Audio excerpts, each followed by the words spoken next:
இன்று காலை ஒரு துக்க செய்தி.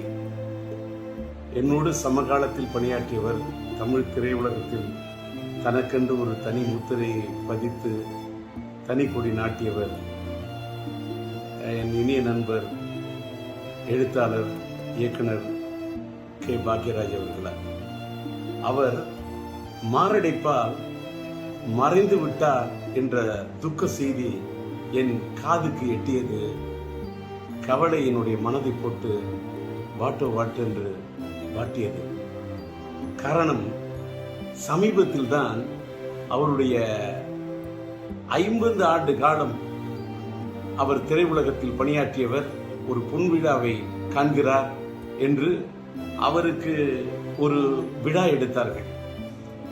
அந்த விழாவிலே அவரை பாராட்டுவதற்கு எண்ணற்ற பேர் வந்திருந்தார்கள். நம்முடைய சூப்பர் ஸ்டார் ரஜினிகாந்த் ஐயா அவர்கள் வந்திருந்தார். நம்முடைய ஆந்திர மாநிலத்தினுடைய நட்சத்திரமாக, கொடிகட்டி பறக்கும் நட்சத்திரமாக இருக்கக்கூடிய அண்ணன் மோகன் பாபு அவர்கள் வந்திருந்தார்கள்.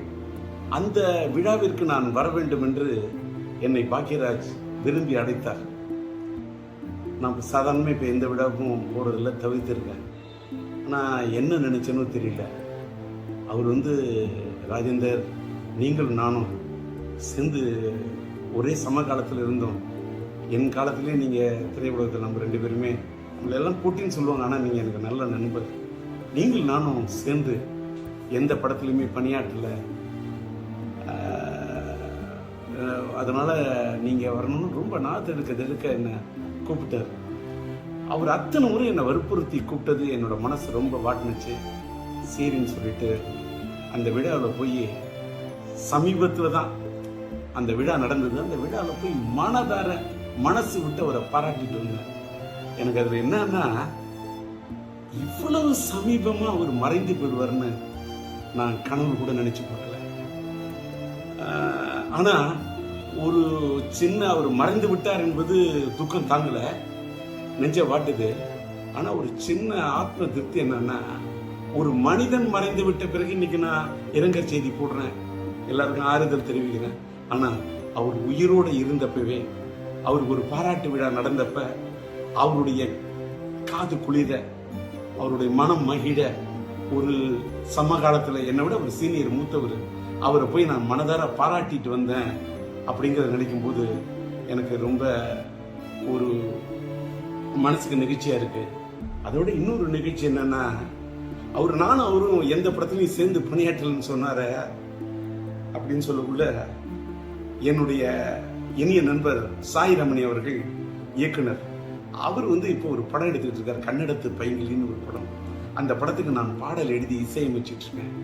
அந்த படத்துல ஒரு கதாநாயகனுடைய தந்தையார் கதாபாத்திரத்திலையும் தாயார் கதாபாத்திரத்திலையும் நம்முடைய கே. பாக்யராஜ் அவர்களையும் பூர்ணிமா பாக்யராஜ் அவர்களையும் நடிக்க வைக்க இருக்கிறேன் என்று அவர் சொல்லிவிட்டு, டி. ராஜேந்தர் பாடலாசிரியர் எழுதி இசையமைக்கக்கூடிய இந்த படத்தில் அவர்கள் இருவரையும் இணைப்பது என்பது எனக்கு ஒரு பெருமைக்குரிய விஷயம் என்று சாய் ரமணி சொன்னார். அந்த படத்தின் படப்பிடிப்பு நடந்து, அந்த படப்பிடிப்பு நிறைவடையக்கூடிய சூழ்நிலையில் இவர் இப்படி ஒரு முடிவுரை எழுதி விடுவார் என்று நான் நினைத்து பார்க்கவில்லை. எல்லாத்துக்கும் மேல இன்னைக்கு தென்னிந்திய திரைப்பட ரைட்டர்ஸ் அசோசியேஷன், எழுத்தாளர்கள் சங்கத்துடைய தேர்தலுக்காக இன்று காலையில் அவர் மனு தாக்கல் செய்வதற்காக கே. பாக்யராஜ் அவர்கள் தன்னை தயார்படுத்திக் கொண்டிருக்கிறார். ஆனால் விதி எப்படி விளையாடி இருக்கிறது பாருங்கள். யமலோகத்தில் யார் இவரை கதை திரைக்கதை எழுத, வசனம் எழுத அழைத்தார்கள் என்று தெரியவில்லை. அங்கே சென்று போய் இவர் மனு தாக்கல் செய்து விட்டார். இங்கே எழுத்தாளர் சங்கத்தில் நிற்பதற்கு மனு தாக்கல் செய்வார் என்று நினைத்தால் அங்கே போய் மனு தாக்கல் செய்து விட்டார் என்பதை எண்ணிய போது மனது தாங்கவில்லை. எல்லாத்துக்கும் மேல 16 வயதிலே படம், மறைந்துவிட்ட இயக்குனர் இமயம் பாரதிராஜா அவர்களுடைய முத்திரை படைத்த படைப்பு. அந்த படைப்புலே அவரோடு தூணோடு தூணாக நின்று, தோளோடு தோளாக நின்று, அவரோடு ஒத்துழைத்து, அவரிடத்தில் ஒருங்கிணைந்து பணியாற்றிய ஒரு அற்புதமான ஒரு துணை இயக்குனராக, இணை இயக்குனராக இருந்த பாக்யராஜ் அவர்கள், அவருக்கு இணையாக அத்தனை படங்களில் பணியாற்றியவர். கிடைக்கே போகிற ரயில் என்றும் புதிய வார்ப்புகள் என்றும் சிகப்பு ரோஜாக்கள் என்றும் அத்தனை படங்களில் அவரோடு உடனிருந்து பணியாற்றியவர்.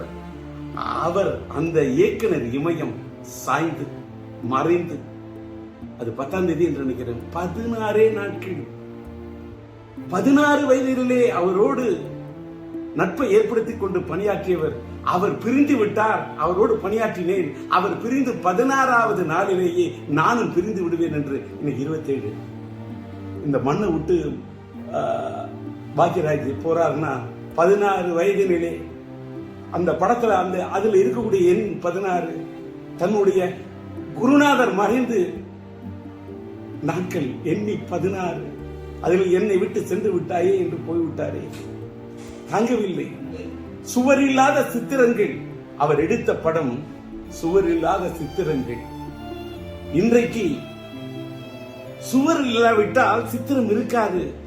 நீ இல்லாவிட்டால் தமிழ் உலகத்தில் எங்கே சித்திரங்கள் இருக்கும்? நீ எடுத்த படம் ஒருகை ஓசை. ஏன் இவ்வளவு திடீரென்று நினைத்து விட்டாய்? நின்று விட்டது உன் குரல் ஓசை. நீ எடுத்த படம் மௌன கீதங்கள்.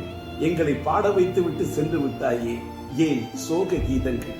நீ எடுத்த படம் தூரல் நின்று போச்சு. எதற்காக இன்றைக்கு உன்னுடைய மூச்சு நின்று போச்சு? நீ எடுத்த படம் முந்தானை முடிச்சு. ஏன் நிறுத்தி கொண்டாய் நீ விடுகின்ற மூச்சு? எங்கே நின்றது உன் பேச்சு? தாங்கவில்லையே, துக்கம் தாழவில்லையே, எங்கே போய் சொல்வது?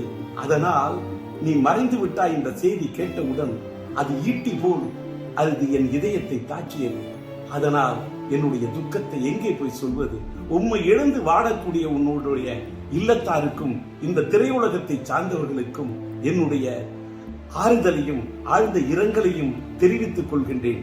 கலை உலகத்து ரசிக பெருமக்களுக்கு, தென்னிந்திய திரையுலகத்துக்கே, என் இந்திய திரையுலகத்துக்கே நீ பெரிய திரைக்கதை ஆசிரியர்.